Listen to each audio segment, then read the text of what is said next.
Money in the Bank was on this past weekend. I've got to say, I don't really watch. I keep up with the highlights. I keep up with, what's going on in WWE.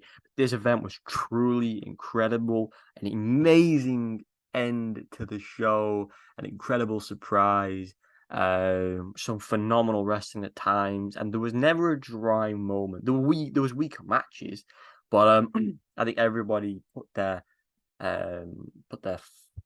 best foot forward, if you will. So this is my review of WWE Money in the Bank 2023. Obviously, spoilers ahead if you haven't checked it out, but I'm guessing most people by this point have checked it out if you're a fan of WWE.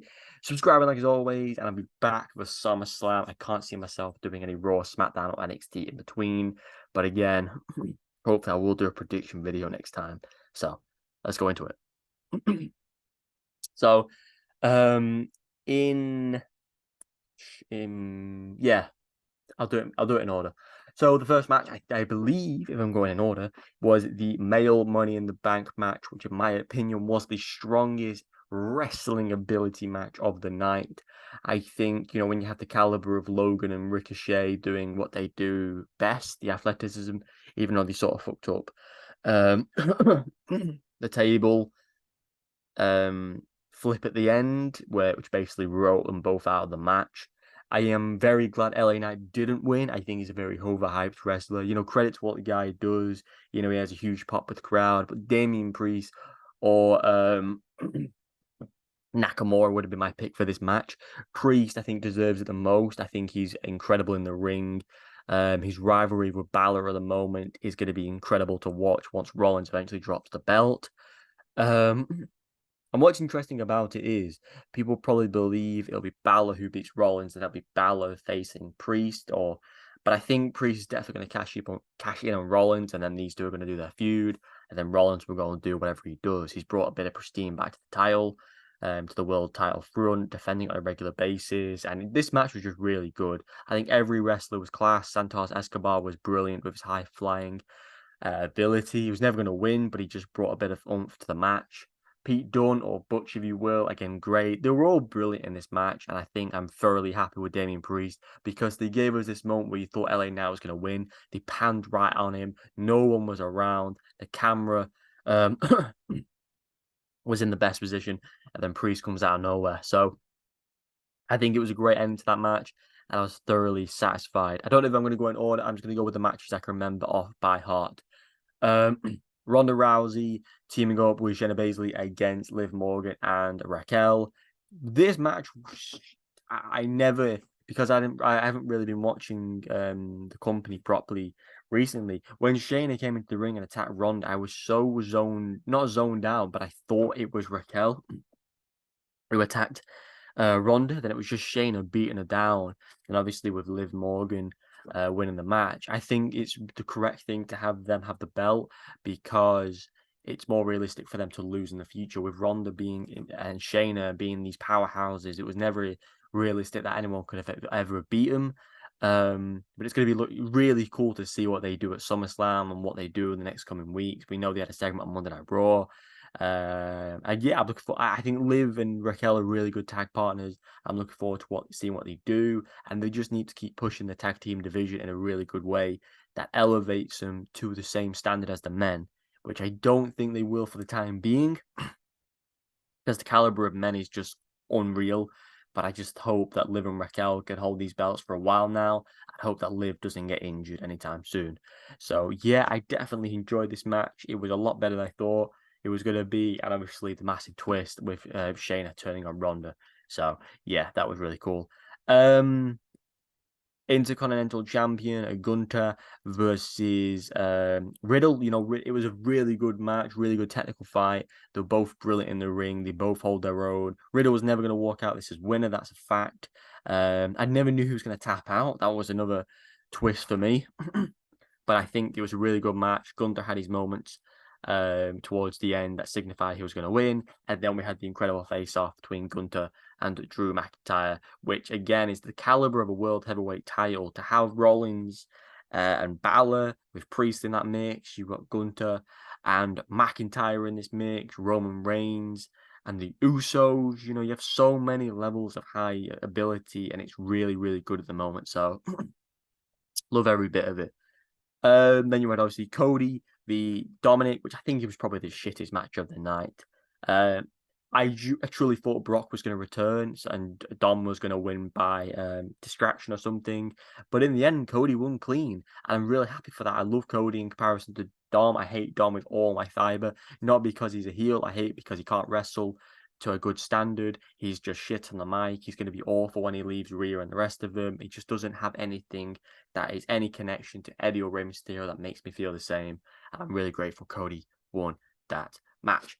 Women's Money in the Bank, I thought was quite stale for the most part, but then the intensity grew. The match was incredible towards the end. Io Sky pulling off some incredible things. I loved how tactical it was when they put the handcuffs together. You thought it was going to happen at one point, and then it happened at the end, and Io Sky won, which I think is really cool, and it's going to create tension between Io and Bayley going forward. Another rivalry in the women's division, which doesn't involve a belt, but involves a briefcase with that. And obviously the rest of it is going to be very exciting to see where the women's division goes. Obviously fueling more fire, more fuel for the fire with the whole Zoe, Trish and Becky rivalry. So you have 3 women's non-title rivalries going on at the moment, which is really good. And I'm glad Triple H and WWE are pushing that so much. But yeah, another great match. Very excited to see where they all go. I really couldn't care less about Trish Stratus. I think she's just shit in the ring. But yeah, Zoe was definitely killed when she hit that ladder towards the end. But yeah, not on the same caliber as the men's because they were just incredible. But they held their own. They were great at moments, brilliant at times, and it was very exciting to watch. Then we had Seth Rollins v Finn Balor. Again, another high caliber match, very physical, very well put together, well choreographed, with Priest coming out, fueling more rivalry between him and Balor going forward, which obviously continued onto Monday Night Raw. I love this match. I love Rollins. I love everything about the guy. He's definitely the heart and soul of this company. And you just want to see this guy hold that belt for so long, but at the same time, don't make the same mistake you did with Reigns, where it becomes unattainable. Obviously, again, he will be going up against Balor, I think. I think Cody and Brock came out in his segment, but again, it's going to be intriguing to see where he goes now from Money in the Bank. But yeah, another good match. I am pleased Rollins won, because I think he just needs it for a little bit longer. Maybe SummerSlam, he'll drop it to one of them. But it's going to be an intriguing month, to say the least. Want to say there was one more match, but I'm just going to jump into the Bloodline whilst I think of it. And this match was incredible. Starts off slow, the slow burner. It's the civil war between the Usos, Solo and Roman. They are some of the most gifted writers who are behind the writing for this storyline. It's phenomenal the way they've built up and the way they paced over the 3.5 years of Reigns not getting pinned and then finally getting pinned in this match. You think he's going to do the double over, the double layered pin. He does it, they kick out, and then they do this kick, Solo's out, Reigns is getting smashed around, the low blow, the leapfrog, and this moment where you never think he's going to kick out and he finally doesn't kick out, it was unreal. People were going 1, 2, and I don't think people ever expected to get to 3. But I think the writing has been on point for Jay to be the person who started the storyline with the rivalry of Reigns, the recruitment from Reigns to get Jay into the bloodline, and Jimmy and Solo following suit with Heyman being involved. It's so good, and the fact that it's still not over. We have obviously everything that's going to be going on Friday, the court of the bloodline. I'm just so excited to see where the storyline goes. I'm so pleased the Usos won, because this means we're going to get JV Reigns at SummerSlam. We'll see what happens with Solo. We'll see what happens with Jimmy. It's going to be unreal. It was a phenomenal way to end the show. And can't say anything much against it. And they are all the matches, and obviously the big surprise. And it's more because I love this guy. When John Cena came out and talked about WrestleMania at London, that other guy came out, and it's always good. John Cena always allows these guys to look good and have their moments, but obviously I'm glad John Cena was put him in his place, because he was so annoying. But again, he does his job well. Money in the Bank was a fantastic show with incredible moments, a lot of surprises. Love that Io Sky and Damien Priest worked out. Not the obvious picks, but again, they are what the company needs. Seth Rollins, I'm loving at the moment. I love the Bloodline storyline. I think there's a lot of great rivalries going on with the men and women. Balor, Priest, Trish Stratus, Zoe Stark, and Becky. You've got, obviously, as I said, Shayna Baszler and Ronda. You've got the return of Brock coming soon. You've got Cody doing what he does. There's so much going on now.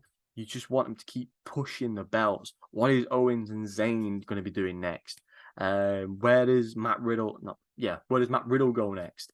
Is Orton on the horizon to return? There's so many questions. Whose theories are opposition? Is Bob Lashley going to return? Is Bray Wyatt in the mix? SummerSlam is one of the biggest pay-per-view shows of the year, over the main four, the Rumble, WrestleMania, SummerSlam, and Survivor Series. It has to be huge. We have to see some big names. He's going to have to do more than 7 matches with all these rivalries. Push him to the limit. Give it an extended amount of time. But I love Money in the Bank, and I'm definitely going to give this a solid 10 out of 10. I don't think there was any issues. I think it's one of the best pay-per-view shows of the year. John Cena rocking up was a huge boost. One of the biggest reactions, I think, of the year, I believe. And it'll never get old. The guy just has that aura, the charisma, the ability to pull crowds into ease.